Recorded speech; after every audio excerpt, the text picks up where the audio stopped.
This is lecture number 39 of engineering thermodynamics. This is the second part of unit 4. We have already completed first part. In second part, we will see thermodynamics of vapor cycle.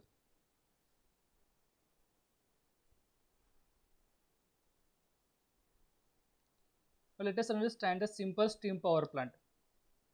Different components of simple steam power plant. It consists of a boiler. It consists of a boiler.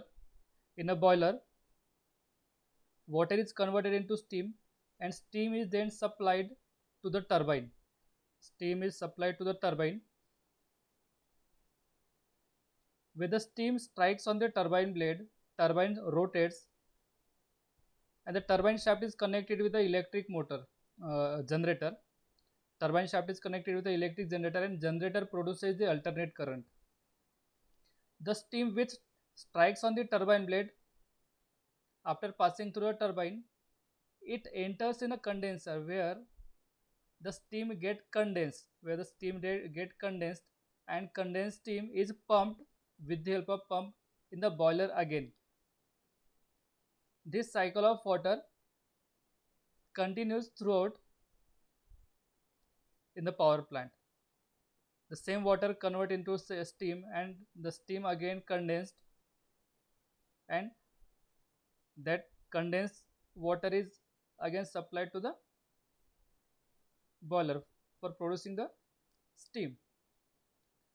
Now in a boiler there is a furnace. Boiler takes heat from the furnace. In a furnace, fuel is supplied in the presence of air. When the air fuel mixture,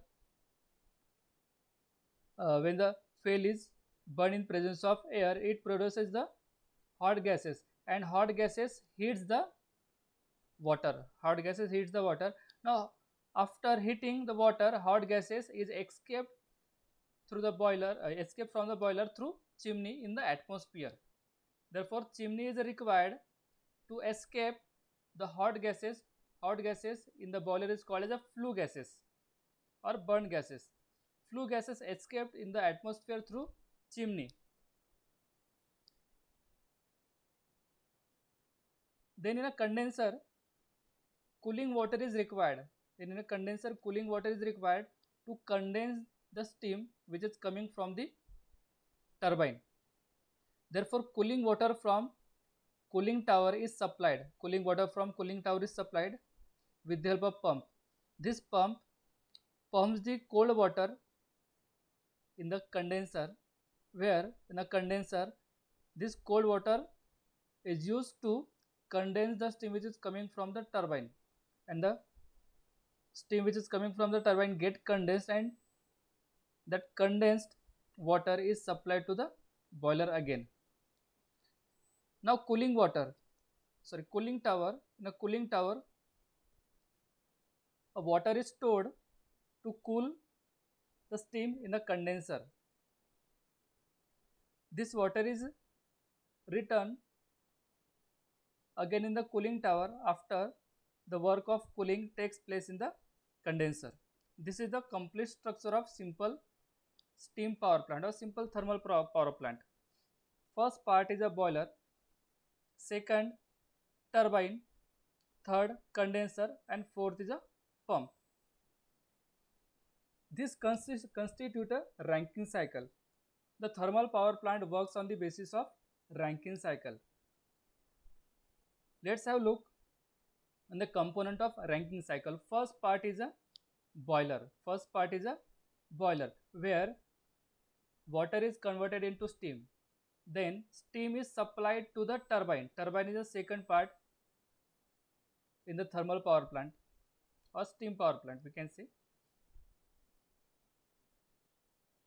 After passing over the turbine, steam enters in a condenser where heat is rejected, where heat of a steam is rejected to the cooling water, and condensed water is supplied again in the boiler through the pump with the help of pump. Now in the boiler, heat is supplied with the help of fuel. Heat is supplied with the help of fuel through the furnace. The shaft of the turbine is connected with a generator which produces the electric power, which is called as a output of the power plant, which is called as a work done by the power plant. Now some part of a work is also utilized in the pump, because pump is a device which requires electricity to run. Therefore some part of a power which is produced by the turbine is wasted in the pump. Therefore net power output is a turbine power minus pump power. Okay. Now the heat supplied in the furnace, heat supplied in the furnace by the fuel is a Q in, and heat rejected in the condenser is Q out. Now we see Carnot cycle. Carnot steam cycle, we can say Carnot steam cycle also consists of 4 parts: boiler, turbine, condenser and pump. But there are some limitation of Carnot cycle. Therefore Carnot cycle cannot be actually implemented in thermal power plant. Therefore Rankine cycle is utilized in the thermal power plant, but in a modified way. It also consists of a boiler. In boiler, heat is supplied with the help of fuel and water is heated. In case of Carnot cycle, water enters at a saturated condition and saturated steam is supplied to the turbine. In this boiler, only latent heat is supplied to change the phase of water. Saturated water is supplied to the boiler and saturated steam is coming out of the boiler. Therefore, during heat transfer, temperature remains constant as well as pressure remains constant. Therefore, saturated steam is supplied to the turbine, where steam is expanded in the turbine and pressure decreases. Now the low pressure steam enters in the condenser. In condenser, there is a vacuum. In condenser, there is a vacuum. In a condenser, low pressure steam is cooled. Or we can say heat is rejected from the steam so that it condensed in a liquid form, and the liquid water is supplied to the boiler again with the help of pump. Let us understand TS and PV diagram. Now process 1 to 2. Here I have written some numbers before turbine 1 and after turbine 2. Therefore, in turbine process 1 to 2 takes place. In Carnot cycle, the process takes place in the turbine is the isentropic process. Isentropic means entropy remains constant. Therefore, process 1 to 2 is isentropic process where expansion takes place. Look at here on the TS and PV diagram. On TS diagram, process 1 to 2 is isentropic. This is a temperature line, this is entropy line. Look at here, process 1 to 2 is isentropic where entropy remains constant. At point 1 and at point 2, entropy is constant. This is a isentropic expansion in turbine. Now on PV diagram, process 1 to 2 is expansion. During expansion, pressure decreases and volume increases. Therefore, you can see on volume line, volume is increasing, and pressure line, pressure is decreasing. Process 1 to 2 is isentropic expansion process. During isentropic expansion process, entropy remains constant, pressure decreases, volume increases. After turbine, steam enters in a condenser.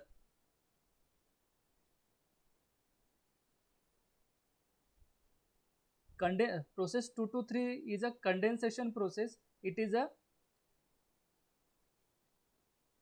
isothermal phase change process.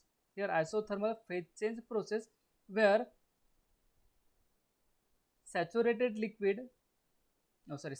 vapor or wet vapor is converted into saturated liquid. Wet vapor is converted into saturated liquid. Here only latent heat is removed. Here only latent heat is removed, therefore temperature remains constant. Condenser is a type of heat exchanger. In heat exchanger, pressure always remains constant. In any type of heat exchanger, pressure always remains constant. Condenser and boiler both are heat exchangers. Therefore, in boiler and condenser, pressure remains constant. In turbine, saturated steam enters and wet steam leaves from the turbine, and wet steam enters in the condenser. Here in a condenser, wet steam convert into saturated liquid, therefore only latent heat is removed. During the removing of latent heat or phase change from wet vapor to saturated liquid, temperature remains constant. We know that the phase change takes place at constant temperature. Therefore, 2 to 3 is a constant temperature process. 2 to 3 is a constant temperature heat rejection process. 2 to 3 is constant temperature heat rejection process. This process we will see on the PV diagram again. 2 to 3 we can see in 2 to 3 pressure also remains constant and temperature also remains constant. Then 3 to 4 process is a pumping process. During pumping process takes place isentropically. Pumping process takes place isentropically. It means entropy remains constant. Since the pumping is taking place, pressure increases and volume decreases. During pumping process, pressure increases and volume decreases. Pumping process is isentropic pumping process. Therefore, 3 to 4 entropy remains constant. You can see at point 4 and at point 3 entropy is same. Therefore, process 3 to 4 is a isentropic process where entropy remains constant. Also, during pumping, pressure increases, volume decreases. Therefore, in a PV diagram, in process 3 to 4, pressure is increasing and volume is decreasing.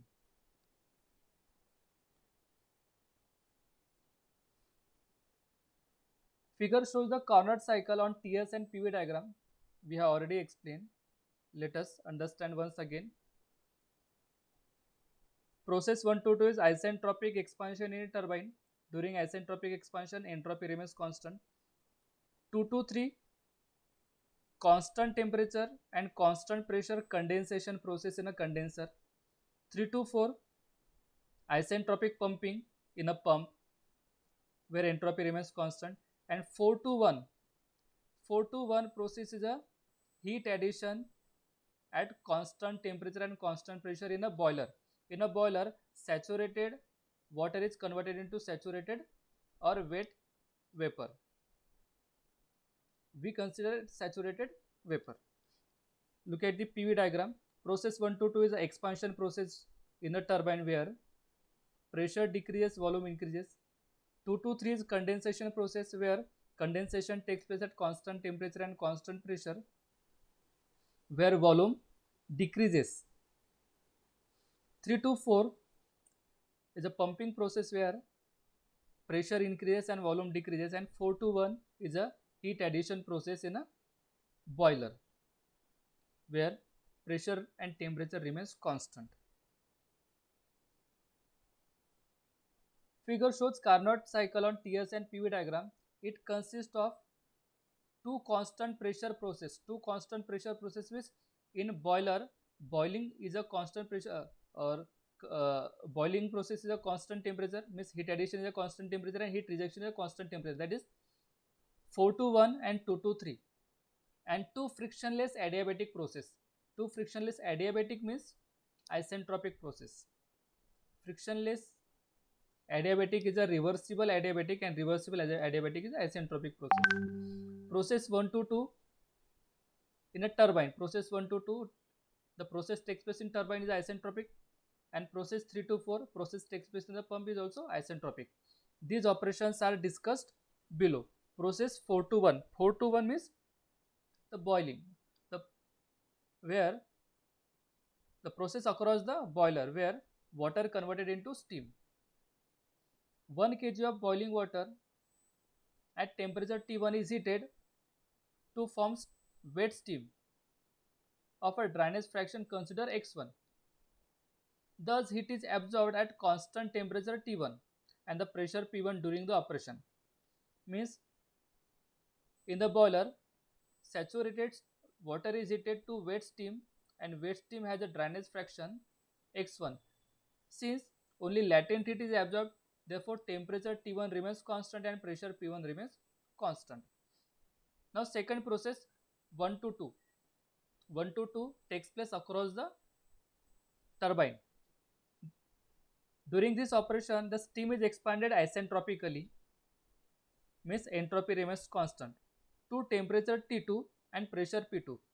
During expansion of steam in the turbine, temperature decreases from T1 to T2, pressure decreases from P1 to P2. The point 2 represents the condition of steam after expansion. Point 2 is the outlet condition of steam from the turbine. 3 to 4. 3 to 4 takes place across condenser. During this operation, heat is rejected at constant pressure. During this operation, heat is rejected at constant pressure and constant temperature. As the steam is exhausted, it becomes water and cooled from 2 to 3. Means at inlet at point 2, steam is wet steam and at point 3 it is a saturated water. 3 to 4. Process 3 to 4 takes place across pump. In this operation, the wet steam at 3 is compressed isentropically till the steam regains its original state of the temperature T1 and the pressure P1. The cycle is complete. At point 3, steam is saturated. Steam is in the form of wet steam or saturated water. Then the steam is pumped. Wet steam or saturated water is pumped in the boiler again at temperature T1 and pressure P1. We'll refer the TS diagram. This is a TS diagram. 4 to 1. 4 to 1 is process takes place across boiler. In boiler, heat addition takes place at temperature T1. And process 2 to 3 is a heat rejection process. This process takes place across condenser. This is a heat rejection process. 4 to 1 is a heat addition at temperature T1. 2 to 3 is a heat rejection at temperature T2. Heat supplied at constant temperature T1. Heat is supplied at constant temperature T1 from point 4 to 1. Therefore, area under 41 BA. Therefore, area under 41 BA represents the heat supplied. Area under 41 BA represents the heat supplied. Therefore, we can write T1 into S1 minus S4. T1 into S1 minus S4 is the area under this curve. T1 into S1 minus S4, or you can see here 0.4 and 0.3 on the same line. Therefore, entropy at 0.4 and entropy at 0.3 is same. Entropy at 0.1 and entropy at 0.2 is same. Therefore, we can write T1 into S2 minus S3. T1 into S2 minus S3. Therefore, T1 S1 minus S4 or T1 S2 minus S3. Both are same because area under this portion is same. Since there is no exchange of heat during isentropic operation. Since there is no exchange of heat during isentropic operation 1, 2 and 3, 4. Net work done is equal to heat supplied minus heat rejected. Now heat supplied takes place during 4 to 1 and heat rejected takes place during 2 to 3. T1 S2 minus S3. T1 S2 minus S3 is a heat supplied and T2 S2 minus S3 is a heat rejected. Look at here. We have written during heat supplied T1 S1 minus S4 or T1 S1 minus S3. Therefore, this is a heat supplied T1 S2 minus S3 minus T2 S2 minus S3. T2 S2 minus S3 is a heat rejected. Now here S2 minus S3 is a common, therefore we can write T1 minus T2 into S2 minus S3. Therefore a net work done. Now efficiency of Carnot cycle is a work done upon heat supplied. Work done is T1 minus T2 S2 minus S3. T1 minus T2 into S2 minus S3. And heat supplied is T1 S2 minus T1 S1 minus S4 or T1 S2 minus S3. So we have taken T1 S2 minus S3 because S2 minus S3 can be cancelled and the remaining term is T1 minus T2 upon T1. Therefore this is the final formula of Carnot efficiency, T1 minus T2 upon T1.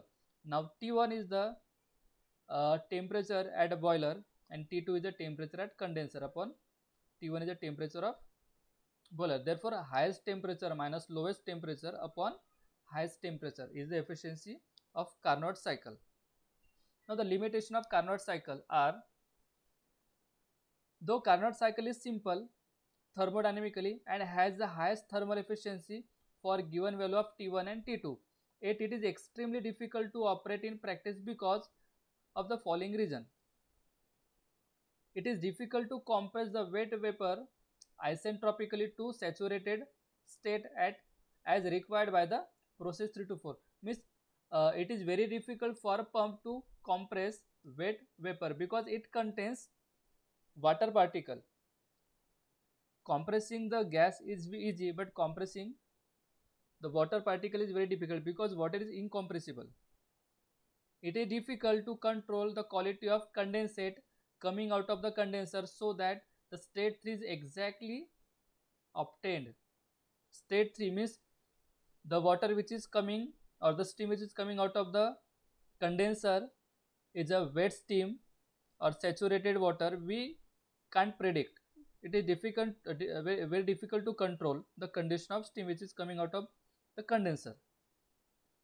The efficiency of the Carnot cycle is greatly affected by the temperature T1 at which the heat is transferred to the working fluid, since the critical temperature for steam is only 374 degrees Celsius. Therefore, if the cycle is to be operated in the wet region, the maximum possible temperature is severely limited.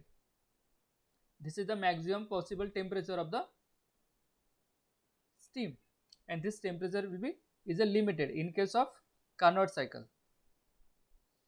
The cycle is still more difficult to operate in a practice with a superheated steam due to the necessity of supplying the superheated at a constant temperature instead of constant pressure. In practical cycle, limit of pressure and volume are far more easily realized than limit of temperature, so that the present no practical engine operates on the Carnot cycle, although all modern cycles aspire to achieve it. Because of some difficulties in the operation, the Carnot cycle is not practical cycle. In all the Carnot cycle are not practical cycle. Therefore, all the modern cycle tend to achieve the efficiency equal to the efficiency of Carnot cycle. They tend to achieve, but the efficiency of actual cycle are less than the Carnot cycle, and Carnot cycle having the maximum efficiency. Rankine cycle